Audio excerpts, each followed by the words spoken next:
how you annoy your husband. I just put this rug in, right? And so now I had to move these mirrors. And I'm gonna put them over here, okay? And I'm gonna record it because we're gonna try and make this simple because it was very difficult the first time.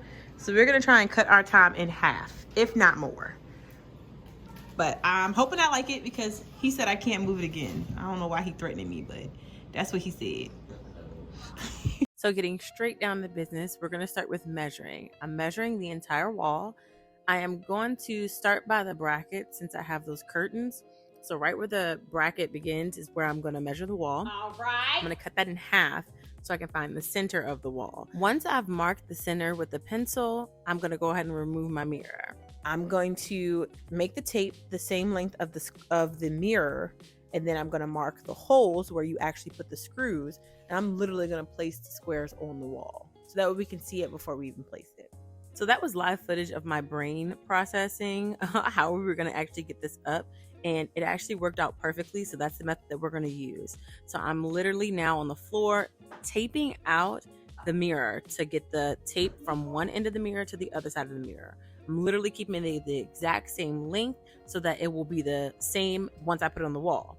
Now, your best friend is going to be that leveler. That leveler is really what's going to make sure that your squares are precise and they're not leaning and all off on accuracy.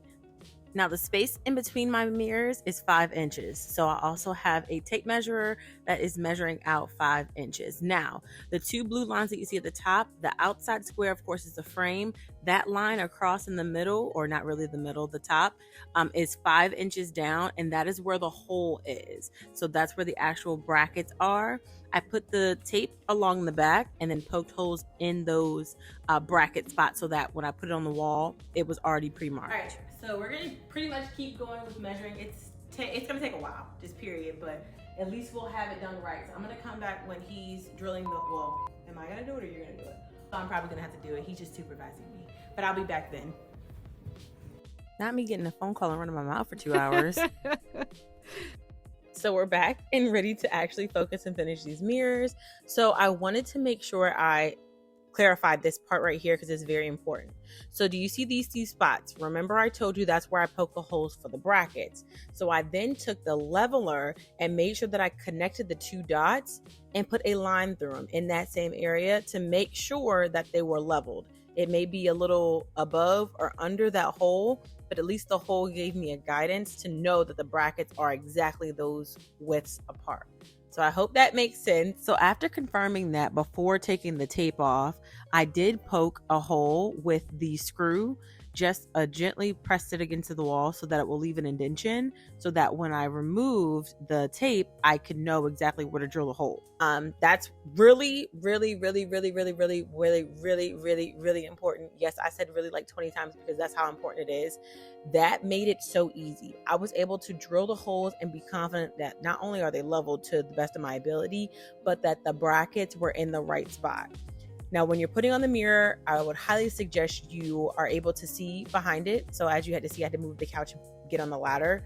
You need to also put one side on at a time. So once you put the one side on, the other side is so much easier. And can I tell you, it's so satisfying once you feel that like click on the second one because you're like, oh, perfect. So for this one, I just went ahead and did 5 inches down. Continued the same exact process. The only difference is I did not use the bottom because I don't really need to know where the square ends because I can already kind of tell. So it's really irrelevant. So I'm just pretty much going through leveling.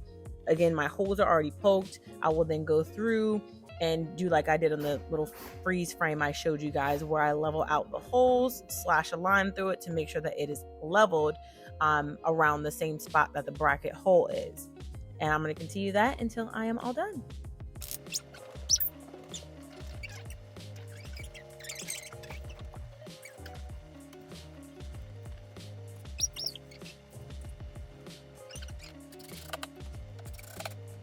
And that is an easy way to get your IKEA's mirrors hung up with less stress and perfect precision on the first try.